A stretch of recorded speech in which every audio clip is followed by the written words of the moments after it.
Hello everyone, how are you doing? I hope you're doing really well. Keeping your social distances and wearing masks and washing your hands often and all that. I know it's kind of boring and frustrating, or at least it is here in Guatemala. But hang in there, the change is coming. At least I hope so. Now today we're going to talk about how to draw a human figure in profile.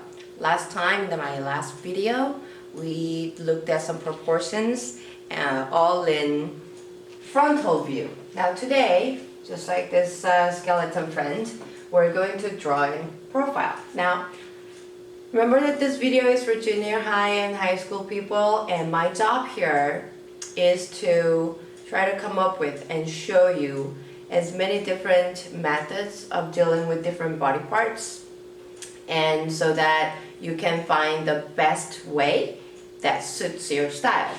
So, profile. Remember that we always started with the spine because that's the main thing that sustains the entire pose. Whatever that the torso area is doing is the most important thing because everything else is attached to it. Now, in frontal view, we dealt with the rib cage as a bell shape or a long ellipse that's connected to the pelvis, so without the space. Or it could be upside down triangle, a little wider if you want to include the shoulder, or a little narrower if you don't include the shoulder. And then the pelvic area was dealt with in ellipse, a fat ellipse I would say, or it could be a trapezoid shape, which would include the angle up to this bone, especially for females, and for certain poses that shape is super recommended. Or it could have been another upside down triangle. Now in profile view, we always start with the spine, so straight spine, right? Our imagined pose today will be straight spine and maybe something a little bit more dynamic with arms and legs. So, straight, or you could give it slight curve like this, just following what's going on in the back, but that is not completely necessary. Now, the rib cage should start here. I mean, if this is the spine, then there's not much going on in the back. So maybe you want to start here to make sure that it's going to be completely very close to the spine. And then the bell shape, which kind of look like this for the frontal view, is going to have something that is more like half of it. So still, like I want to put a little bit of ellipse. Then this would be a little pointier than this, and down. So it has this kind of rounded triangle shape, you could say, or half of bell shape. Half of it is kind of like a teardrop shape with a straight spine. Anyway, so now the pelvis. For the profile view, I think, of course, you can do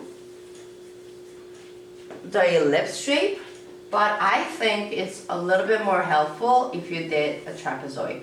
Mind where it starts and ends, where it lines up with the rib cage is a little bit narrower. Then maybe the front part should be straight. Depending on your model, this side, near the spine, you can have a little bit more angle. That will become the buttocks. So that's my favorite shape for the profile view. But of course, you can do all those triangles, just like the frontal view, it was upside down triangle. But this time, it is better to use right side up triangle, only that this should go with the angle of the spine. So if the pose is inclined backwards, then do this, and then put your triangle accordingly.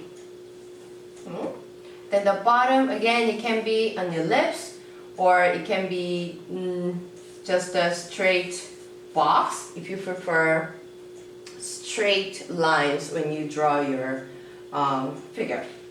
So we're basically set. I mean, the shoulder is here, and then the neck. The neck is really important. That maybe you could try to do it in a very slight curve because the spine does curve there. And from here, you could do your face. Now, what I recommend for profile face is to put straight line for the front and then give it some chin, like so. Now, this part of the head, the back part, after the neck and the face, you can do it with smaller ellipse and fill it up, or just a circle and just give the chin. Okay, so that way it looks more like a profile view. Okay, now the legs. Let me imagine the pose. Maybe one straight leg and another leg can be folded up. I know that you guys cannot see the leg. I'm just imagining it. So let's put the bone. If the leg is straight, just go ahead and then make a straight line. Then afterwards, we're gonna worry about little curves, okay? And try to make the legs long. It's just a little bit better. Now, I like putting my foot right away because they're a little bit difficult to deal with. So I wanna register what's going on with the foot. If it's profile, just a triangular shape is totally fine, okay? And the other side, the leg is doing something like that. So to keep the proportions more or less equal, I want to make sure that this length, well, I can just divide this line in half and decide that's the knee. So I want to make sure that they're similar, unless the leg is, I don't know, coming forward or going backwards or something, because that way foreshortening happens and the proportion changes a little bit. But I want to keep them more or less the same length right now. Maybe this one can have, if that's the ankle, can have a straight foot like ballerinas. Now the arm, let's see, something like this. Remember that the elbow is more or less at the level of the waist. So more or less there, right? So I want to have that approximate proportion. So she's doing something like that. And then the other arm maybe can come out of here. Again, the elbow should be at the waistline, so I can use my fingers like a compass and get the right angle. Length, I mean. I don't know what the hand is gonna be doing. Maybe, but it's covered. Okay, now connecting, giving volumes and shape. So from here, if it's a female, then you would add something like that. Just keep it simple for profile, just one line in a curve and another line in a counter curve. Okay. Now, if you do not feel like putting the breast, then you don't have to. This is a gesture drawing. Now, the belly, this area, I drew it with an empty space instead of, I could have done this one too. Instead of a long ellipse and then the pelvis touching it. Oh, also remember that this length of the pelvis is more or less half of the length from shoulder or the sternum to beginning of the pelvis. Of course, there's an empty space here, so if you draw it like this is the best. Now the belly, you can put whatever you observe from your model, but for now I'm just gonna connect it naturally towards the front of the pelvis. And then this is automatic, it's already there. Now, because I gave her a little bit of angle here, I can just round it up so that it looks a little bit more natural. From here, I'm going to have to put the thigh and the leg. And when we do the thigh, it is a good idea to imagine it like a cylinder. That's why I'm including this. And then it has to get narrower. So using the nature of my charcoal, I'm going like this. If you're not using charcoal, then you can just try to draw it as straight as possible. Now the knee area is very important. It comes out a little bit. A simple triangle would be sufficient, but it does come out. Now the leg, very important, right? So if you're using this straight line method, then it is a good idea to go outward slightly and stop, and then go towards the ankle because you already did that. Yeah, so it's automatic. Now this side should be just straight. From the front, you can see the little different curves that the muscle makes. So knee, ankle, if it is this side of the leg, it would be, so this is higher actually. And this side would be a little bit lower and towards the ankle, okay?